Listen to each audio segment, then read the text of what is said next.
Well, good evening, everyone. Thanks for coming out again.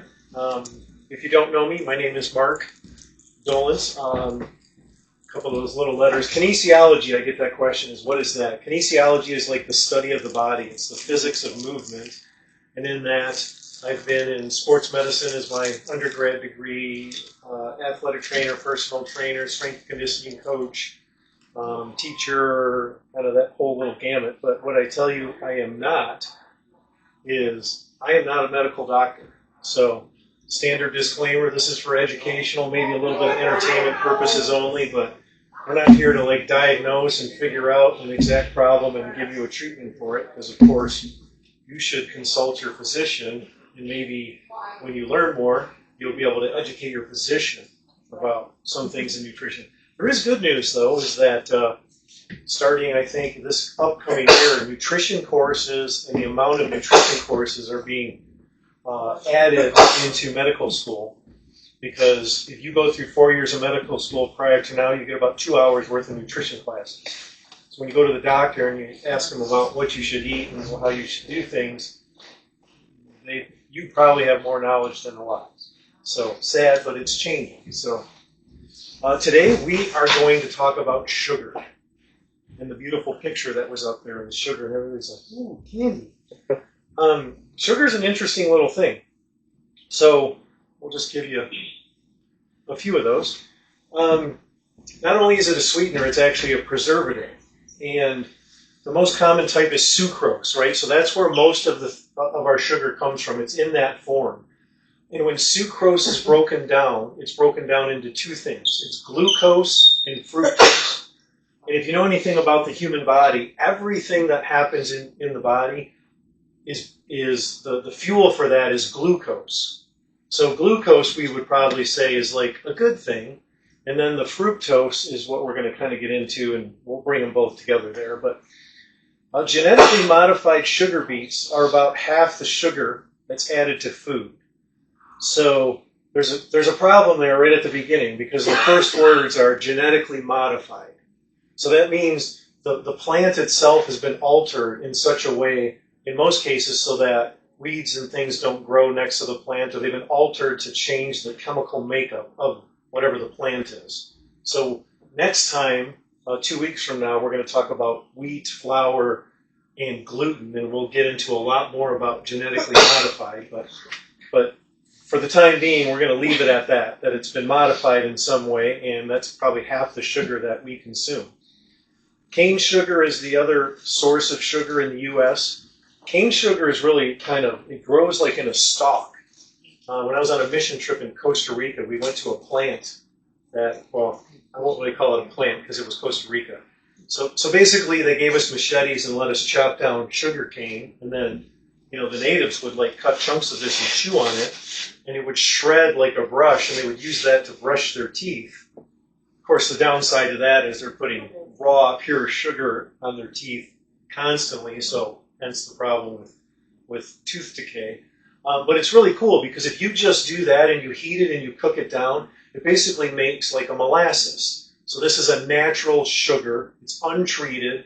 There's no chemicals in it, and they just bottle it up, and if they dry it out, it crystallizes, and that's how you get like your normal, we'll call it organic brown sugar. So it's really cool. A single teaspoon is 4 grams, not a tablespoon, a teaspoon. Now, if you when you get home and you open your drawer and you look at that little serving of a teaspoon and go, wow, that's 15 calories. Okay, well, I can have 1 or 2 of those in my cup of coffee in the morning, except I had a cup of coffee in the morning, and then I had one mid-morning, and then I had one afternoon. But I made it a double-double because I put the cream in it. That's really just more sugar, and you can see how this is going to move along. 42.5 teaspoons a day is the average person. I had to look that up again and go, that doesn't make sense. That seems like a lot. But it is. Now that's 152 pounds of sugar in the course of a year by an average American. So, yeah, I put the chart in there, and you can kind of see here's the total. And we're going to get into the corn sweeteners as we see how that started, when kind of those were created, and how much of an effect they have on our bodies. The thing that happens a lot with sugar is we don't know that it's sugar. right? We look at a label, and if you see sugar on the label, you go, oh, that's sugar, right? But the problem that they've done is they've traded all these different names and put other things in there. And this is just a running list of them under like a particular category. And I'm not going to read every single one of them. But when you get into, there's a couple of things here, is the hidden sugars in these names and the sugar alcohols. So we've been told like, oh, okay, so sugar's bad, so sweeteners were created. And it used to be aspartame. That was back in the 60s, 70s, and that's what was sweetened in pop and all these other things, or diet pop, is we took out the sugar, but we put in this chemical created sugar to replace it because we want that sweetness. The problem is that, well, aspartame was found to be carcinogenic and it causes cancer, so we got rid of that one and then we shifted into other ones, and now we have this new list, which you'll see a lot in a lot of the sport drinks, the energy drinks, have all of these sugar alcohols. Now, the interesting thing about sugar alcohol is alcohol by itself comes from a lot of sugar. I mean, it's processed into that. It has a higher caloric content, but this stuff is synthetic. So that means the lab person went and created something. If you were here before, we said you can't patent something that God gave us. Right? So sugar is natural. You can't just put a patent on sugar. But if I turn sugar into xylitol and I create it in the lab, then that means I can put a patent on it, and that means I can put it in a product, sell it, market it, and make millions. So a lot of these things, when you get into the SERPs, these OSAs, the alcohols, and the hidden stuff, these are synthetic. And we're going to get into this a little bit more as we move forward, but anytime that you see something that you know is not naturally occurring, organic or something like that, that means it's synthetic. Now, an argument would be made by the people that create these things that says, okay, here's the chemical makeup of sugar, and here's the chemical makeup of this product we created, and by chemistry, they're the same thing. Well, they're really not. Because what happens in our bodies is our bodies were created to break things down naturally. When you take something that's synthetic, you cannot break it down naturally. Our bodies are not made to process all of these things, these chemical creations that are made in a lab. And when we do break them down, which at some point, for a while we can do this, but at some point it overruns the body, and that's where we get disease. But we'll come back to that. But these chemicals get broken down and they create byproducts. And then the byproducts have to get filtered through our body, which means our liver and our kidneys, which are the number one that take the brunt of everything that we put into our body. It gets into our digestive system, goes from the small intestine, goes to the liver. The liver is the filter, and then it distributes it out through the body, maybe out through the kidneys, maybe into our body. But over the course of time, we can't break this down. So I'm going to give the analogy. If you heard it last week, that's fine. This will be like a quick review. But when you're born, my analogy, you're born with a 5-gallon bucket. And that 5-gallon bucket has something in it that's usually bad, right? So genetics, right? So you grew up, or your parents grew up next to the factory. We'll say the old Wyandotte chemical factory over here. So you have an amount of toxins that were put in your body that you had zero control over. You've got a family history of heart disease or whatever it may be. Your bucket has something in it. Every time that you eat, drink, or do something, or even go out into the world, because everything is polluted, from the air, the water, the soil, you name it, we're taking in toxins, like a drop in the bucket. And every time that happens, you put another drop in the bucket. Every time that you do something positive for your body, exercise, start eating healthy, doing other things, drinking your water, you're taking a couple of drops out. So this level in this bucket is moving all the time. Everyone is different. So I can't tell you that when your bucket's half full, you have high blood pressure, because it doesn't work like that. Or your bucket gets to 2/3 full and you got diabetes. Everybody is different, but at some point, as these things fill up, you start to have health issues. And no health issue, short of like a traumatic injury, happens overnight. I would tell you that most things take 10 years to grow into something that's like, oh wow, like you've had blood pressure issues that are creeping up, or you've had, weight gain that's starting to creep up, or the sugar spikes, or any of these things happen for a long period of time before they actually cause disease. So understand that all of this is a process. So you could say, oh, I can eat a whole bag of what we were talking about beforehand, gummy bears or something earlier. I could eat that whole bag of gummy bears. I have no problem. Well, you might not have a problem now, but over the course of time, you're going to have a problem. And then on the right there is just a bunch of different names that are used in labeling. See, the key here is that you've got to read labels. And as you get down the list of labels, you're going to see some of these names and you're going to go, oh, well, that's just another form of sugar, which is, we got a problem. So we said we got two different kinds. We got natural and we have added sugar. So we said, again, sucrose is the form of sugar. It gets broken down into glucose and fructose. You remember fructose and think of fruit. Both start with the FR. Fruit, fructose. Fructose by itself is fantastic. It's good for you if it's natural.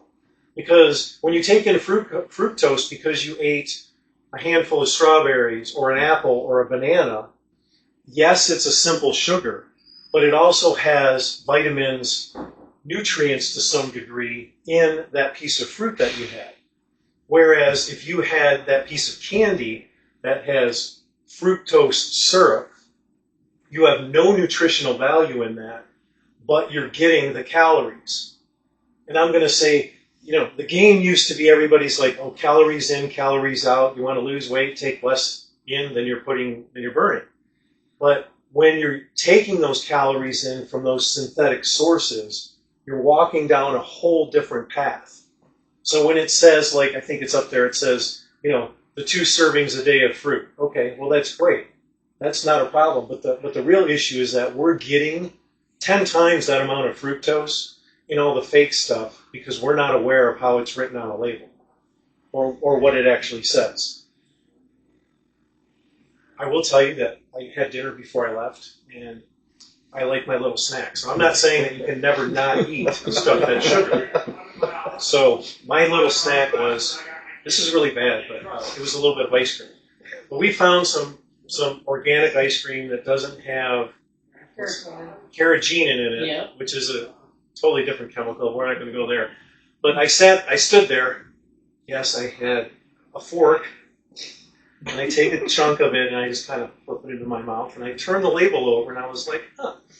Like, this is organic ice cream, right? So I got organic cane sugar, I got organic cream, I got all this organic stuff in it. Like, it's probably the cleanest ice cream that you're going to find. What's the name of it? Because everybody's going to ask you. Eldon's. Eldines or it's Eldon's. about $9. Yeah, it's expensive ice cream. That's why you only have a That's why you only have a fork. Yes. So I flipped the label over, and I was like, oh, 2/3 of a cup has 200 calories. Okay, I didn't have anywhere near that because I just had a third of a cup plus a tiny little bit. But it said, I think the label said that total carbohydrates, meaning sugars, was 19 grams. And it said added sugars, 15 grams. So I was like, oh. Like, I pay attention to all this stuff, and I'm thinking, I got good ice cream because I just like my little taste of ice cream. But, like, there's that much. 3/4 of the amount of sugar that was in the ice cream was added sugar on top of what they used for the normal cane sugar to make the ice cream. So, and we, over the course of time, just, you call it a sweet tooth, I call it a chemical addiction, is really what it is, because this is designed not only to be more sweet and taste more sweet than just sugar, but it's designed to be addictive. So you can walk down that trail if you'd like, but it's been proven that over the course of time, you want more and more and more of these things. Is that dopamine? The dopamine. It's the dopamine hit because it tastes good, it feels good. You get the little, the sugar spike. We're going to talk about that here too, with what is a normal sugar spike and what is kind of a chemical one. But suffice it to say, added sugar. When you see that on a label, you gotta go, do I really need this? Well, first you say, do I really want this? Then you say, do you really need this? Because, again, with all of this, everything is still about balance, right? No one is going to, unless somebody gave you $1 million to never eat ice cream again, and you're like, I'll take it, and then you could do it. Hey, that'd be great. I wish somebody would offer that to me, because I could quit ice cream for $1 million. But we have certain things that we like, and that's fine. But in excess, it just keeps adding up. Because again, think of the bucket. Like if I was having that ice cream and I wanted the full 2/3 of a cup, I added a few drops into my bucket. Okay, I worked out and did 45 minutes of cardio 3 hours ago. I'm still ahead, right? Because I kind of look at it like we're kind of playing a game all the time. So the added sugar thing is what we got to pay attention to on a label, because that's when we have problems. Now, we're going to go into how this works. What ends up happening in our bodies is we start getting an excess of sugar. And there's no way that if you're taking excessive amounts of sugar in, that you are going to be able to do it with just natural sugar. So we're now into a whole nother system, because normally we eat something that is sugar, our body releases insulin, it takes the sugar out of the bloodstream, it balances it back out, because our bodies like balance. And then we just keep going. If you have a high amount of sugar, your blood sugar spikes up, insulin's released, takes the sugar out of the bloodstream, and then you crash. And then you need more sugar. That's the cycle. So, as that continues to happen, and the chemicals or the fake sugars or the synthetic sugars start to accumulate, we get in our bodies, it leads to inflammation.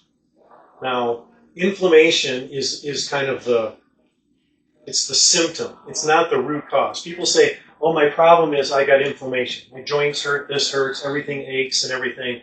It's because of inflammation. No, inflammation isn't the cause of your problem. Inflammation is the result of something else. And this sugar pathway is one of the big ones here. So we get our daily sugar, or our dietary sugar. We said it goes to glucose and fructose. Now, normally what I just said is when you take in the glucose is what goes into your bloodstream and spikes your sugar, right? So if you are diabetic or you're taking a blood sugar number, that's the measurement that you're getting. Fructose works a little bit differently. Fructose can go directly into the liver, and then it can be processed. So if you had fructose from, fruit, right, and you got vitamin C or vitamin A or whatever the vitamins or nutrients were, it can go through your liver. Your liver can send it out to your body, and everybody's happy. And you have, you just kind of process that through. But when you start to have excessive amounts of fructose, it skips the bloodstream. That's the little trick. It's kind of like a safety net for our body, so our blood sugar wouldn't spike to 1,000 and we'd be dead. Is it goes and skips that and can be processed right into the liver. Have you heard of fatty liver disease? Have you heard of non-alcoholic fatty liver disease? And then, of course, diabetes. So our bodies have that ability to skip the blood sugar issue and go right into manufacturing that. And this is the de novo lipogenesis, which basically means you're getting fat. Because our bodies can go take in the fructose, turn it into fat stores right now. It's like, go direct. Do not pass go. You're directly making fat stores. And then we get that accumulation in the liver. And then we have this combination of things. You've heard of this term insulin resistance, right? So our bodies, because of so much sugar, A, in our bloodstream, B, that our liver is trying to process, our bodies start to get resistant to insulin. Think of it like, we'll put it this way. Think of an alcoholic, right? If I have one drink and that's enough, well, eventually I'm going to get a tolerance to that, and I'm going to need more than one to get the same effect. It's kind of the same thing with sugar, right? Like a little bit of sugar might be good, but then your body's going to want more to get the same effect. But because we're getting it through the process, right? Let's go back to that word we had was corn syrup. We used to have corn syrup, and now we have high fructose corn syrup. So that means it's manufactured from corn, turned into the syrup, processed, chemically washed, with all of these preservatives and things added in it. And now you know that our body, your body, can take in that high fructose corn syrup and skip the whole blood sugar thing and go right into fat stores, fat production. But at the same time that that's happening, we're still in the spot of we're resistant, right? So insulin resistance is one thing because that's happening in the bloodstream. But the accumulation of the chemicals is what starts to cause inflammation. Just think about it, right? If I put something that's normal and natural, like whatever, think of I don't know, natural baby shampoo, no tear stuff. We'll assume that it's natural. And you wash your hair and you get it in your eyes, it doesn't hurt. But if I have the perfumed whatever shampoo I get in my eyes, I get a little burning thing, right? Because that is the reaction of my body. But think about what we just said of 52 or 42 teaspoons of sugar a day is the average person taking in. You're not using just the natural one, you're using the synthetic one. We can't process that. We're taking it in, we're skipping the normal blood sugar issue, and we're going right to fat production and storage in our liver. Our liver is overworked. Now we start to get inflammation. Now that doesn't mean that the inflammation is going to be, oh, it's my liver is inflamed. It could be my joints. Again, every single person reacts differently to what is put into their body. So some people could have joint pain. Okay, so we call that arthritis. Some people, if inflammation and the storage of these chemicals land in my brain, we call it dementia. If it's in my pancreas, we call it diabetes. If it's in my teeth, we call it tooth decay or cavities. Right? Every one of these has a way of settling in. You want to talk about what the root cause is. It's not that inflammation, it's what caused the inflammation, which our sugar is probably, I don't know if we could say it's the number one cause, but it's got to be top three. As this process continues, remember, nothing happens instantly. 10 years before you're going to get a diagnosis of diabetes, high blood sugar, high blood pressure, cholesterol, any of those things, right? So you start having this resistance to the insulin. We start having inflammation that's throughout our bodies. And then we have the increased risk of metabolic disease and all these other things that are happening. Because that is the trigger. You change, and this is where people get frustrated because they're like, well, I drink a lot of pop. I drink 10 Cokes a day. Okay, well, if you had 9 for the next week, you have made a positive contribution out of that bucket. The analogy we used at the beginning. So then the next week it could be 8. Like, you have to think about things in like a bigger picture, still focusing on what's in front of you and go, do I really need to have this particular, eat this or drink this item?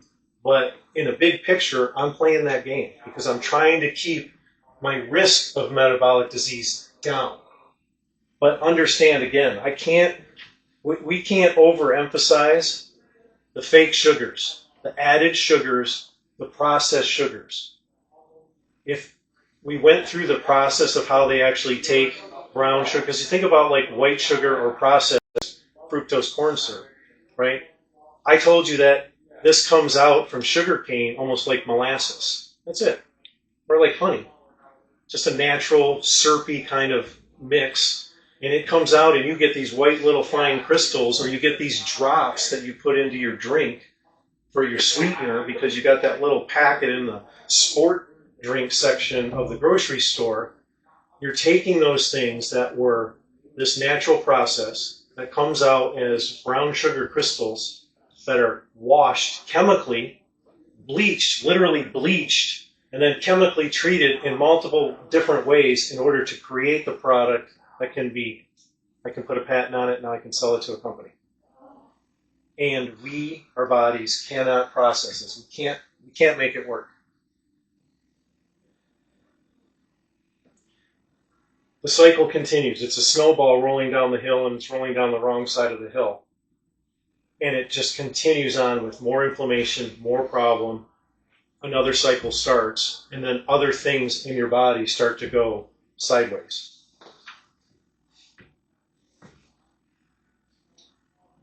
I'm going to give you, I just put this in here because, we found it. But this is kind of a little more, I guess, if you want some of the technical names of some of the things that are happening, of how digestion happens. Glucose, fructose, and then in any case, right, if we have excessive amounts of, even if we're taking in good quality sugar, if we're taking in excessive amounts, our body still has to do something with it. You're not burning it all off. So if you're not going to use it, it's going to start to get stored, and it's going to get stored into fat. Fat in the liver, high blood sugar, oxidative stress, which is the cells start to break down. We're going to take just a brief, just to talk about toxins a little bit, right? So when our body needs to absorb something, so let's say we're eating that piece of fruit and we're getting vitamin C because we had the orange. We ate an orange. And the vitamin C gets absorbed into my body, goes through my liver, and goes into my bloodstream to be dispersed. And we go, hey, this is fantastic. When it gets to where it needs to be, because this cell needs vitamin C is coming up to the cell and kind of knocking on the door like, hey, special delivery, here I am. And the cell might go, oh, I'm sorry, we're full. Because many toxins, many chemicals, many of which are in processing all of these, not talking about other toxins that are out in the world, but they all work kind of the same way, where they actually block the door. So this could be circulating around in your bloodstream, and your body wants to try to absorb it into a cell, because cells are what make us who we are. And it can't get in because something is blocking it. So now, this is rhetorical, but think about what you consumed in the course of, from whatever time you got up to today to now, about what may not have been on that label, and how much sugar that could have been, let alone the other things. We're just talking about sugar.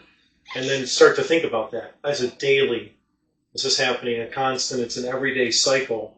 And every single day, the more that you have of the processed stuff, you can't break it all down so there's a little remnant left over. And then it starts to accumulate. And there's my bucket getting a little more full, a little more full. I'm going to transfer that chart to something, one more that's a little bit easier. Rapid changes, because we don't want to have that, right? We don't want to have that blood sugar spike because we know that we're going to have a crash. Usually when we crash is when we reach for something else that has more sugar. So if we're balancing our sugar intake, we'll have a more balanced in our blood sugar and our insulin levels. This is end products that are made, but because of the excessive amount of sugar, so let's take the chemical part of it and put it aside for a moment, because we just covered all that. But just the excessive amount of sugar that be going through our bodies and our bloodstream starts doing all of these things, because if we can't utilize it for fuel, it's going to be stored as fat. But it's still got to get around through our bodies. It damages cells, which is really oxidative stress causes cell damage, triggers the inflammation, and accelerates the tissue aging. In our gut, leaky gut. This is a term that's been out there, kind of been around now for a while, of leaky gut syndrome, or some of these other syndromes that we call it. We're going to talk about it a lot more when we talk about wheat flour and gluten, but understand this. the term is leaky gut because it says increase intestinal permeability. So your intestines run 42 feet, I think, something around that inside of your body. That's all through here, 42 feet. This is not like a solid tube, okay, because that's not how our body works. There's nothing in our body that is a rigid end line. Everything is permeable, which means things can pass through, right? So in your intestines, if you not only the 42 feet, but if you stretched out the tissue, it literally runs for miles because it's so condensed and compact. It's kind of, we'll call it squished together. So when things are broken down at a microscopic level, they're trying to get through the intestine. It's not like it goes from the start to finish of your small intestine, it just dumps it into the liver. Because there's constant blood flow that's picking up all of these particles of things. The amount of toxins that are in when sugar is broken down is going to do one of two things. A, it's going to either block some of the receptors off, which means something can't pass through that should, or what it does is it chemically alters and opens them up. So that is what it means by leaky gut. So you have stuff in molecules in your intestinal tract that need to go somewhere, but they're not ready. And they leak out into your system, thus creating a whole nother level of kind of, we'll say, disease or potential metabolic stresses and all these things that are happening, right? This is why when people say everything starts in the gut, it's 100% true. Your gut, meaning your intestinal tract, your digestive system, is responsible for everything that happens in your body. There's a nerve, it's the vagus nerve, it starts in your intestinal digestive tract, goes through to your heart and through to your brain. So like dopamine and serotonin, the chemicals that make you happy and keep you awake and excited and all of these good things originate in your gut because the little precursors or the little molecules come from the nutrients that we eat and they get transferred through the system and then they get reformed into, say, serotonin, which is what makes you happy. So now think about the chemicals that we're taking in with all those hidden sugars. They don't produce that same natural pathway because it's been chemically altered. And chemically altered cannot replace something that God created you with because our bodies are designed to heal themselves given the right conditions. So to some degree, we can fight these things to a certain point, but with everything else that's going on, we get overwhelmed, and that's when disease happens. And they call this, at the very bottom, it's kind of the generic term. They say metabolic syndrome is what they say. So that's your metabolism is off, your insulin resistance, you got high blood pressure, you got high blood sugar, you're diabetic, type 1, type 2. Those are generic. Or even metabolic syndrome is used even talking about digestive issues. Like we don't really know what's going on, so we're going to call it a syndrome because it makes this category that we can say, this is what's happening. But the result, that's the result of what's happening. It's not the cause. The cause is that. There's your 10 reasons to reduce sugar. One other thing about, well, if you went on a mission trip to Costa Rica, when people get old, they look really old. Think of that. I'm chewing on sugar today. I have no teeth. It ages you. It ages your cells. It affects cell replication. And it's cumulative. It just keeps going and going and going. And it's kind of the, did we say that? The gateway? We called sugar the gateway drug? We were having a conversation about that. Like, you know, people look at things and they slap a label on like the big ticket items. They go alcohol and drugs and some of those things. Those are the real bad things. Or this one leads to the next one. But sugar is kind of the gateway into all of these problems that happen in our body. And just to kind of circle it back a little bit, we talked about last week about acid and base balance. Sugar, when it gets broken down, or the synthetic sugar as it's being attempted to be broken down in our body, helps cause or causes an acidic environment. Now, the number we were trying to figure out what the pH was, but the pH of our bodies is between 7.35 and 7.45. That's our steady state. If we are more towards the acidic side, disease happens. Like, well, we'll talk about bacteria, parasites, and some of these things as we get down the road, but those conditions thrive in an acidic environment. Cancer can't survive in an alkaline environment. It survives in an acidic environment. So, like, if there's somebody you know, maybe it's you, I don't know, with that kind of like the precancerous diagnosis or a cancer diagnosis, the absolute number one first thing that you should do is eliminate all sugar completely out of your diet. Every morsel of sugar needs to go away and allow your body a chance to actually heal itself, because cancer can't survive in an acidic environment. Makes me wonder why we do a PET scan. Even natural? Even like honey? Well, natural is going to be processed different. But if we're I'll say it this way. If we're overloaded already and we're in a state of disease, I would get rid of everything.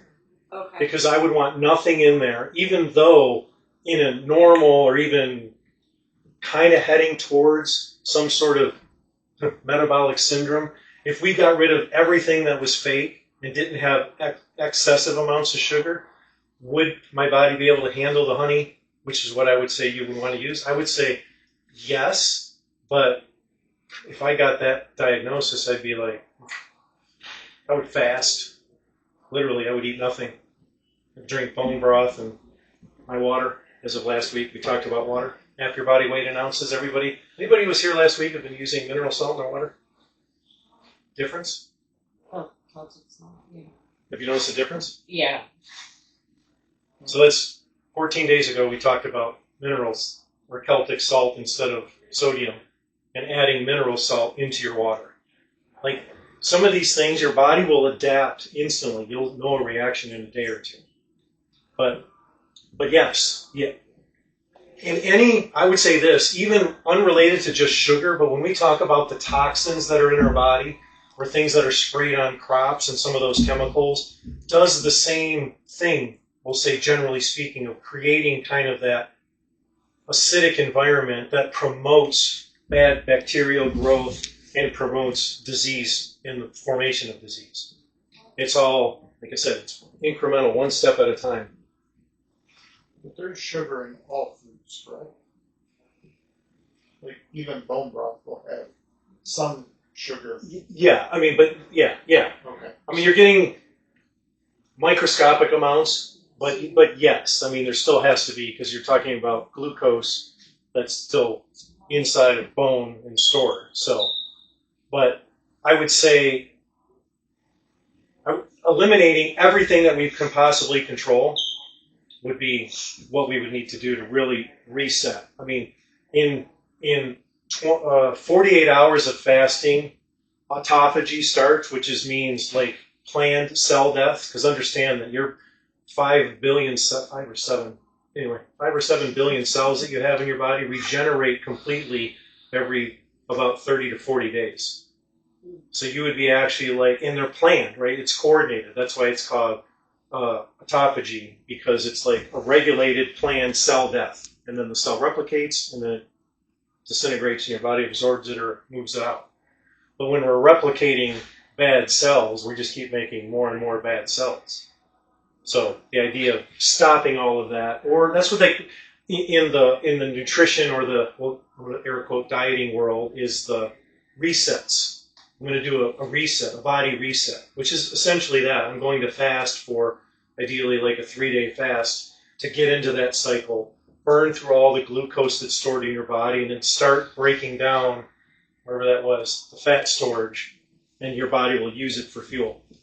Understand what your body does. Your body wants to survive. Like, it's designed to live, right? So our body will react based on what's happening in our environment. So if we're giving it all this excess stuff, it's like, I'm going to save all this for a rainy day, because I don't know when. I mean, when am I going to eat again? When are you going to feed me again? We just have instantaneous access to food. Basically, well, yeah, literally 24/7. Like, there's never not something in front of us. Whereas, even a couple hundred years ago, you worked to make your meal, and it was made from everything that was natural. You didn't have preservatives and the chemicals and all those things, and your body could take excessive amounts in, filter through it, store it, use it for later. It's great.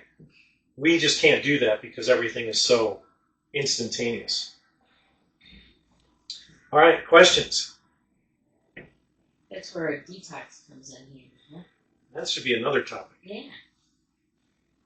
Detox. Oh. So when you talk about fasting, I was listening to this video regarding this woman and her wanted her husband to do it as well, but they said a sardine 3-day fast. Okay. She just said something she was experimenting with. So My what's your heart thoughts doctor on just that? challenged me to that. Yeah, well, I guess Just nothing, just sardines. Just sardines? Yeah. Sardines. And, With olive oil. because they made it sound like it was easier than maybe just jumping into a water fast. Oh, absolutely, yeah. I mean, fasting is hard. If you can Yeah. use sardines. Yeah. Well, Yeah. sardines Those are because of the omega-3. omega-3 fatty acids, and then the salt. I mean, that's what we were talking about last time was salt. Not table salt, meaning sodium and chloride of 2 minerals, but like a Celtic salt or a mineral salt that has 70 or 80 different minerals in it. All the minerals that your body needs. So, other than the source of your sardines could directly contradict against the toxins because it's depending on where you get the sardines from. Right. But I got the good list. yeah, I mean, we're going to talk about that. I think the one after is going to be seed oils. We're going to talk about oils, which will be omega-3s and omega-6s and what those effects are on our body. But, I mean, I would say if in fasting and in a lot of the, we'll call it the fitness circles or the nutritional trends, or, there's always something that gets picked up and it becomes kind of the in thing to do. Here's the grapefruit diet. Here's the whatever. And if any of those are going to be better than what we're doing. So sardines, fantastic. I mean, I guess her husband already had done the water fast, so I guess she was also wanting him to do the sardines just so he could get his thought on between the two. And he's like, because he wasn't a big sardine person. At least he said he wasn't too big on sardines, but he did it. And he said, And then one day, I guess, after his first day, after he had done it, and they were basically just saying, you eat the sardines when you're hungry, But so the next day, I don't know because he just wasn't in the mood to eat sardines, but he only ate it like once throughout the whole day, and then the next day, I guess he goes, it wasn't as bad as I thought it was, but. Well, see, that's an interesting point right there because if you think about what we said earlier, right, when we have sugar. Even if it's natural sugar, but to a much lesser degree, but certainly all the added and synthetic sugars, the way that they're created is once they go through and I kind of process them through my body, I'm hungry again. I want to eat because that's what I've been, A, programmed for, but B, I'm almost kind of addicted. Like, for me, I would have told you, I've done this for years. I say, I'm borderline hypoglycemic. I need to eat. I gotta have something to eat. I have snacks everywhere. Like I take my lunch pail to work, and I'm like, I got a power bar. I got stuff hidden. Like they're in my truck. They could be in my tool bag. Yeah, right? yeah. The stuff is everywhere. And even like I cut out sugar and coffee. It's been like 3 years ago now. I cut out like most sugary snacks. Like I did tell you about my ice cream, but that's just a little. But like for me, what I ended up finding is all of those years thinking like I am borderline hypoglycemic. Okay, that's just not true at all. Because from 2 weeks ago, I was brought up and we were talking about something. We were talking about fasting, and I was like, okay, so I get up in the morning, I eat early, I have snacks, I have lunch, I have another snack. I usually, like, if I go to the gym, then I eat dinner, and then at nighttime, I always have snacks. So I'm eating, like, and this is cut down. So let's say 5 times a day from where I was almost grazing from the moment I woke up to the moment I went to bed. And I'm like, well, it's because my blood sugar is going to be off. But cutting out the sugar, I don't have those spikes. So now I'm eating probably better things. So this is day 8 for me, right now, of after dinner, nothing. And I even went through the next day, like, I made it from whatever it was, like 6 p.m., whatever the day was, to noon the next day. Wow. That's huge for you. Sheila knows me and how much I eat. And I So found what was it? You said dinner time. What time was? 6 o'clock in the evening is when I finished eating dinner. And then it was 12 noon the next Day. So 18 hours. Intermittent fasting. Well, I wanted to, I was kind of doing it for multiple reasons, but I wanted to see, right? Because I'm like, I got this habit because I just like picking. I mean, I don't necessarily, it's not like we sit down and eat a bag of chips or something. I mean, sometimes it's pretzels, sometimes it's something good, sometimes it's something that's not so good. But, balance, right? But the thing is that I found is when I ate, I'm eating, like, we make quality food, like as much organic, whole, natural, non-GMO stuff that we can cook and make. And then I found, like, even that day, at about 9 o'clock in the morning, I was like, man, I'm pretty hungry. But then I was doing something, and then 10 came around, and I was like, and the next thing I know was noon. Like, I didn't plan on it. But my point is, because we're programmed, but B, because of the way our body reacts to all those added sugars and all these chemicals, draw us to want to eat more. And we really don't need to do that. It's just the way. I mean, at the beginning, my educational background, like, I basically took all that and went, okay, I'm going to put it aside and I'm going to study this on my own because that doesn't make sense to me anymore. Like, I used to actually teach clients personal training, like, hey, think like a baby. What does a baby do? A baby eats only what the baby needs for right now, and it's good for about 2 hours, 3 hours, and the baby eats again. Like, I'm like, that's how we should eat. Why wouldn't we eat like that? Well, we're not 6 months old anymore. So, it's these long-standing ideas that we've just been brought up and listened to, like, this is what we're supposed to do. But unknowing all the chemicals and all the stuff that is making it not easy for us to make changes. And that's probably the biggest thing. So, yeah, if you know me, you'll know that not eating that long is huge. Well, I was going to say the sardine fast, when you look at sardines and they're high in omega-3s like your DHA and your EPA, and they've got a lot of nutrients in them. And so, they because they're fat and protein, you don't get the insulin spike. So you could probably eat sardines and not, again, you get the good sardines, right? But your blood sugar doesn't spike. Yeah, and you don't, right? Your blood sugar doesn't spike. You don't get like, oh, I'm hungry, like, and hangry, right? Because that's how he used to get. So you don't get that. But when you start eating chips and dip or ice cream and all these other things that spike, it's like, I feel like that's when you get hungry. That's when you're like, I need to eat, right? Because your blood sugar is doing this. But when you eat those healthy whole foods that are, have the omega-3s and the proteins, you keep your blood sugar steady and you don't get those insulin spikes where you're like, I need to eat now. And that, for me, that's where I came across that, because for me, that's the hard part for me, because I always probably eat maybe twice a day. And going back to like what Mark said, he said I was hungry at 9 o'clock, but then he found himself doing something. To me, sometimes it's like I'm bored, but then he found something to do, and then he totally forgot to eat, or he didn't, was off his mind. Right. So like for me, it's like if I'll eat, sometime between maybe 10 and noon or whatever. Then after that, then I'm eating late, and I was like, you know what? I know this ain't good, but what can I eat that it won't affect me like that? And that's why I was like, man, maybe sardines, or I don't know, or maybe so much of popcorn, or, because I had a friend of mine, a coworker, an engineer guy, he was kind of heavy, and that's what he went on some kind of popcorn thing, and he had lost a lot of weight, but even like in that, if some of those things become filling, yeah, and then it triggers your that I'm full. Yeah.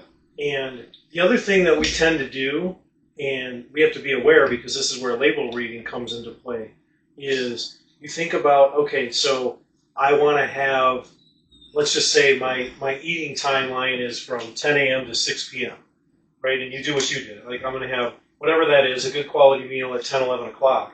But let's say at 2, 3 o'clock, you're like, oh, I want a snack. Well, part of the thing that we do is we'll go to the health food store, and we'll go up to that little thing that has all the little bars and all the stuff, you know, power bars and whatever they may be. And you're going, well, it's in the healthy food section, and it says it's sport nutrition, and it's all that. And you grab this power bar, and you go, okay, I'll eat that. Well, without looking at the label. Like, I used to really love Cliff Bars, and then I really looked into what Cliff Bars are made of, because it's like, oh, we give back, and we do all this stuff. And it's like, okay, so a third of that is added sugars. So I'm defeating any purpose that I have by doing, by getting that, because I want it in a little package because it's easy to put in my truck and wherever, right? So that's where, like, on that slide that had kind of the hidden sugar names, is to become aware of those. So if you're looking at a label, you go, okay, no, it says organic cane sugar. Okay, that's good. That's my sweetener. But then the next, 2 ingredients later, and the next 3 are one of those, or 2 or 3 of those hidden ones. And we're just not paying attention to that because we don't know. And then that's where we're getting it. I mean, in some cases, like, I've read this, I didn't say this, but it would be better to eat a Snickers bar than to eat that Cliff Bar, because I think it was less. I'm like, oh, regular size. So labels, yeah, paying attention. Those hidden names are really, really a key to become aware of. It's scary, like that modified food starch that you have listed up there. That can be so many different things. It can be sugars, it can be other things. I can't even think right now. It can be potato starch, it can be all kinds of things. Yeah. And see, when we we don't would, know what it is. right, you think potato starch, you're thinking carbohydrate and it's a potato and it's fine. But we don't, but that's actually a processed sugar that's added in there. Preservative of flavor and sweetener. That's the part about becoming more and more aware of labels and kind of really, really paying attention. And even seeing how we react. I mean, the sport drink industry is just the sugar. Yeah. Or sugar-free stuff. Sugar-free stuff is, right. Garbage. Right. Let's see In from most what it is. cases, yeah. I mean, it's just. You're going to tell them what aspartame is made from? Oh, yes, that was my. Aspartame is made from E. coli. And The waste of E. coli. the waste of E. coli. And we were having this discussion, and That sounds we were talking about, like, how does somebody come across, how does somebody figure this out? That the waste of E. coli poop is sweet. Like, was it a dare? Was it something? But no, it was actually an accident where somebody was working in the lab. They're in the lab. Their hand fell in the petri dish, and they licked it. Who does that? Oh, Someone that wants to die. Especially as a lab technician, Yes, right. Knowing, just saying. But that's how it happened. Yeah. Well, as we move along, there's a lot of ingredients that are in things that if you knew the source of those ingredients and how they make what they make, like imitation vanilla, farm raised any seafood that's not. What is it? Made from anal Oh, glands the of beer a anal beaver. glands. It's the raspberry flavor too. Yeah. I don't want to eat them. Yeah. I'm glad I came here. Oh no, I'm starving to death, but We actually. yeah, all this weird extra How did somebody And figure that's, that out? and that's natural flavors. Yeah. Yeah. Remember that. That's Yeah. natural. Yeah, that's all where you get into the bugs and the shells and all the things. Now I don't know how true this is, but my buddy told me that he I don't know where he got it from or where he heard it, but he said McDonald's, that they heard about McDonald's about they found like grinded like Human bones or DNA. human Yeah. Human DNA. yeah. Yeah. Yeah, there's McDonald's stuff. He goes, how is that possible? And then they don't go after McDonald's. I don't get it. because Money, they're 'cause legally. They have the money. Money. They're most How high. Yeah. is it possible that Considering McDonald's the- makes that many hamburgers? Yeah. Yeah. Yeah. It's I've not been in enough. a one-tooth. Not enough beef and I'll Just eat saying. burger meat McDonald's ever since. I got a video I could show you on that. But doesn't the Yeah. FDA So it is allow true, them huh? to Oh, have he a certain found it. percentage? Yep. Yeah. Yes, the FDA allows a certain percent of human DNA in meat from any meat packing place. That's something. And So Yeah, let me ask you. sure. So let me ask you a question then. Would it be best for anybody that goes to a fast food place to eat this so-called that they call what plant-based patties that they like a hamburger that they say is So- plant-based? Soaked in Roundup? Yeah. well, No. so No. No well, way.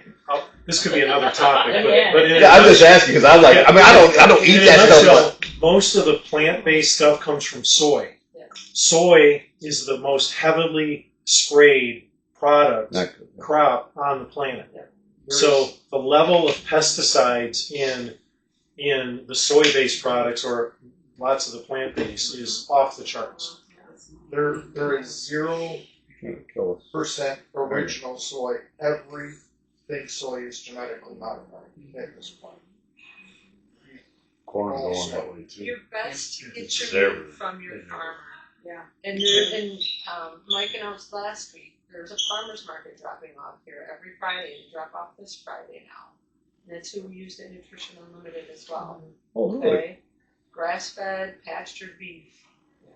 Makes a Chicken huge and pork. difference. It really does. Yeah, we get our chicken that way. You could literally just take a piece of chicken, put it on the grill, cook it. You don't have to season. You don't have to do nothing. The natural juices in something that's that good is I can cut it with a fork. I know what I want to ask. Going back to the sardine thing, I apologize going back there, It's but all right. because I was seriously thinking about doing that, but I was like, then I watched something. They were like, is sardines bad for you?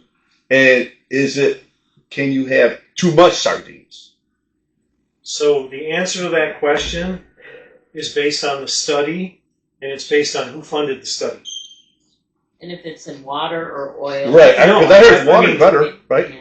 And, well, Well, the oil water's depends on- contaminated. The That would oil is so just like Right. sugar. It's got different names. Right. So it's got olive oil. It's really not coming olive. down to what it's made and processed in. Yeah. See, and that's where the hard part becomes, right? Exactly. Because because there's not enough labeling. I'll Like show you we're the getting video. some of the stuff that's all hidden, but unless you broke down and really studied the processes and go, this product uses this particular process. Because the thing about studies is, yeah, it's whoever funds the study approves the study. 4 out of 5 dentists recommend the one that they got paid to recommend, Exactly. right? So you can go through and look at that. So I would say it's yes and yes. Are they bad for you? Yeah. Are they good for you? Yeah.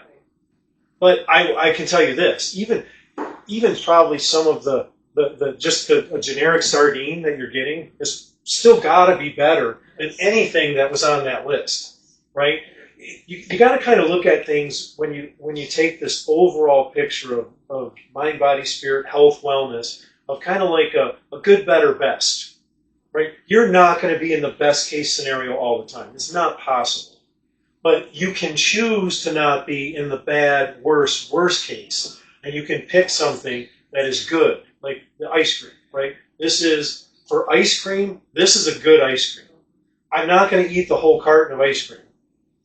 At any, in a Just sitting. something to treat yourself. Correct. So it's good. Is it great? No, because there's still, like I said, there was 15 grams of added sugar in the ice cream.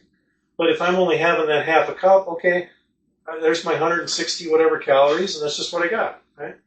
But I'm not going and getting from the ice cream guy, driving down the street with, I have no idea where that ice cream came from, even if because some of that stuff, I've seen videos where it doesn't melt, Right. so it kind of makes me wonder. At least here I have something, right? I can track back to go, these are best practices, like there are things that labeling of the non-GMO or farming practices or things, right? Is it perfect? Absolutely not. But it's not, when you get your Thailand seafood, they literally have the chickens that they're feeding the nasty stuff to on grates, and what the chickens give out goes through the grates into the water, and the fish in the farm feed on those, and then they catch the fish, and that's where your salmon and your shrimp comes from if it says farm raised anywhere but the U.S. I personally, I'm very leery of farm raised U.S. too, because I know, and I go, ugh. What I would say to the sardine, like you say, like how much is too much? It's kind of like, you got to get your omega-3s, right? Because that's good for your heart health. It's good to lower your LDLs, right? And so they'll say, eat salmon, right? Eat, a fatty fish. Well, sardines, when you think about those, their life cycle is short, they're small, and they eat low on the food chain. So they are not carrying the amount of mercury that like a salmon would, right? So I would say if you eat sardines a couple days a week, 2 days a week or whatever, I don't know about a fast because I don't know anything about it. Yeah. I mean, I would think that it would be beneficial, right? Like tuna, right? There's one called skipjack tuna, right? Everybody thinks, albacore, it's the healthiest, but albacore is not. It's very high in mercury. It's a large tuna, but these skipjack are smaller, and the mercury content is less. So that would be something else you could add in for your omega-3. For me, but I mean, even if it wasn't, say it wasn't even a sardine fast, for me it's like, okay, I'm out and about, and I'm coming home late, and I'm like, I'm gonna eat me a can of sardines instead, and then that way I don't. After I'm pigging out late at night, and then I'm like, man, I shouldn't have ate that, and I hate that feeling. I just hate that feeling. I'm mad at myself. You know what I mean? I'm hard on myself, but I was like, man, I shouldn't have ate that. Then I said, man, maybe I just don't do a sardine. I just keep the sardine in my pocket. I might have cats following me, but so what? You're gonna start doing what I did. You're gonna hide them over here. I'm gonna do a mark. Yeah, it's under the seat of the truck. It's rattling around. Your family thinks it's a bottle. No, really, it's sardines. Anybody else? Well, I just will say one other thing when you're saying like things that have Roundup in it. I recently, and I don't know why I never heard of it, which you might have, the Detox Project. I've heard of it. But so it's called the Detox Project, and they actually, and now I'm paying attention to labels. So like I love oats. Like and Mark is like, that's the worst thing you can be eating, right? So I found that there is a third-party testing for glyphosates. And you can look at different products, and it'll have a little green label, and it'll say certified glyphosate free. And glyphosate is what's in the Roundup, right? That they spray on stuff. And I mean, now I just go to Amazon, right? And I'm like, let me find glyphosate free chia seeds or whatever it might be. Because I don't like sardines, I eat chia seeds. but I didn't realize that there was even that. So there is, it is out there, but it's... And I haven't had a sardine in a long time, but I was like, I remember eating sardines when I was a kid, because your mother would give it to you, this, that, and the other, and I was like, I remember eating sardines, I guess it ain't that bad. But that's my problem, is what you're saying. I have a hard time reading labels. Yeah. You know what I mean? So to me, it's like... Well, you should tell them about the app. Which I don't know if there's another app to use besides... There's a lot of different... Yeah. Yucca, on your app store, Yucca is the name of the app. It's got a picture with a carrot on it. And it is a barcode scanner that you can scan a barcode, and it'll tell you everything that's in it. And then if you find something that has a lot of bad stuff, it actually has now an update where you can press the button and you can complain to the manufacturer. It'll send them a message. Mm.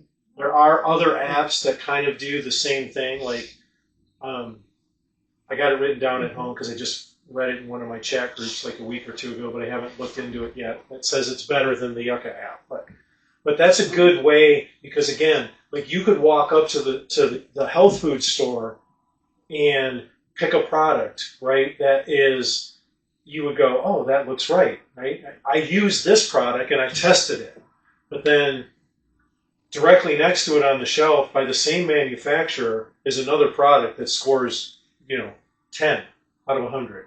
instead of 70 or 80, because it goes from 0 to 100 on the Yucca app. So I So- look up the stuff on there that says like not rated. not rated is because those are smaller manufacturers, or they're like an organic farm or something like that.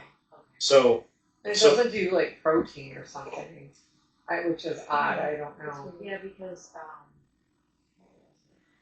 Not protein like chicken, but like Powders. I call it fake protein, not fake protein, but like whey protein. Powders. Yeah. protein powder. Like So- powder Yeah. form. Yeah. well, I even have it was one of the Wakeman's Pro the Yogurt? yogurt drinks, and it was the 23 milligrams of protein in it, and it said not rated. Probably because it's Newer. science. Yeah, it could be You too wanna new. look at your It could be a new Your key is the ingredient list. There's like when it comes to the nutrition facts, I think the sugar number is the most important thing you're gonna look at, and then you wanna look at your ingredients. And if you don't understand what all the ingredients are, sometimes it's a good thing that that's not what you should be consuming. Or you can start googling, find out what it is. You could ask someone like him or me. I just go downstairs and we can help you with stuff like that. Okay. You see an ingredient list that has, once you get past like 5 ingredients, you really need to take the full pause and go, do I really want this? I don't care what it is. Because once you get into that, there's all these additives and the things that are in there. So there's I work at the hospital, and so I'm like I'm very holistic. I didn't do any of those shots that they were recommending. I don't know, but anyways, so now I'm into food, and I've been going here and drinking this water that they sell and everything. And then since you started mentioning the Celtic salt, which my friend was doing it, I'm like, oh man, I gotta keep putting that Celtic salt, and I'm drinking from my glass bottle again. But anyways, there's 3 YouTube sites or subscribers I follow, and I've been taking notes like with the what did you say you eat? Sardines. I got the good list, the bad and the good list here. But anyways, dish closure. It's called DIS8 or DISCH closure is one of them, and then there's another one called Hidden Elder. He's another good one to follow, and they tell you what's all in these foods. Oh my goodness, it's like it makes me not want to eat, and I'm thinking. That's what I'm saying already thinking here. And so then I, work at Corwell Dearborn, and I'm like, you know what? I think I'll do the Muslim routine here. I'll just stop eating until night, but then they pig out at night. But anyways, this other one, let's see, That's a good one. Devour Daily. That's another good one. So I take all my notes, and so at the bottom I put a star, and I rate all the bad chemicals and stuff that I need to, like the carcinogen. Yes, that was, and that is a really long one, and it's a sugar and it starts with Aspartame. no, it's asthma. Oh, aspartame potassium. It's the same thing. Yeah. As aspartame. Okay. Yeah, and I'm like, wow. And then he told me he works for the city of Wyandotte. I love ice cream. Today I watched one on ice cream. You were talking about that. I'm like, oh my goodness. But these were like, and then it tells you too, that child labor. They're using child labor, production. Nestle's, and I'm like, oh my goodness. And I'm Nestle glad. and Hershey they're just poison too. Terrible. Oh, It's not and even real. that McDonald's thing, it was local Channel 7 in 2014 that exposed McDonald's about these. It was trafficked people. There's child or human trafficking going on. They would take the body. It's pretty sick. Yeah. They would take the bodies and sell them to. And he was grinding the bodies and stuff. And I tease my brother all the time. I go, "Are you still eating at McDonald's?" Well, it's 6.5 million hamburgers a day. Yeah. worldwide. Oh, that's what he was saying. They have been caught And there's many not inspections. When there's they- not it enough says- beef on the planet. Yeah, that's what he was saying. It says Where's that, where's you know all how the? it says on the sign 58 billion served? They don't mean, they mean humans. Yeah, because he was like, how about all the cows there's- or calves and the whatever they're getting? We don't have that much. Yeah. And fillers and all kinds of different things. Like even now, I mean, Even the Kroger. chicken nuggets. Kroger just got Yeah. caught. I don't know if it was local here, but it was somewhere. Taking the beef and they microneedle it and add water, Oh, like a sodium solution. So they puff up, and some of those have a dye in it, so that it looks like that bright red. So you go, oh wow.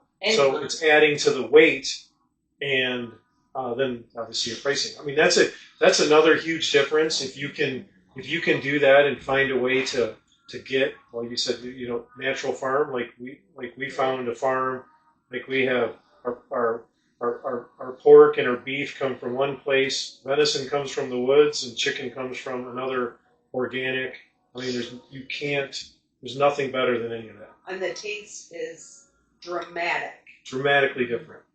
Mm-hmm. Yeah, because even like if you really want to dig into like some of like the shelf life stuff of how long something can be on a shelf in a grocery store before it has to be refrozen, and then it's thawed, and then it's treated with something to then go back to get another 4 or 5 days of shelf life before you get that butcher special sticker.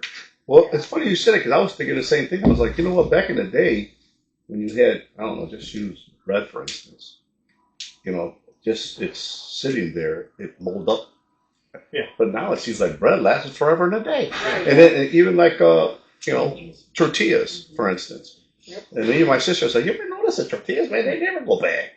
I said, yeah. I said, I noticed that before. You used to, you wanted to eat them by so long, and then if you didn't eat them, you had to chuck them. You know. What's the tortillas that the brand? The ones that we just heat up?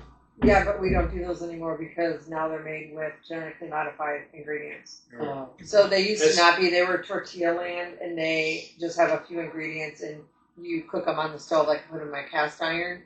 And I'm like, oh, this is great. I don't have to make my own tortillas, right? I can just, heat them up and cook them.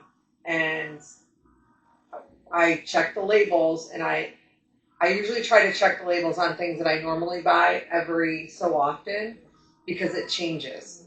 And I flipped it over, and it said made with GMOs. And I'm like, well, not buying those anymore. Yeah. So, you go back to making your tortillas with, whatever, flour.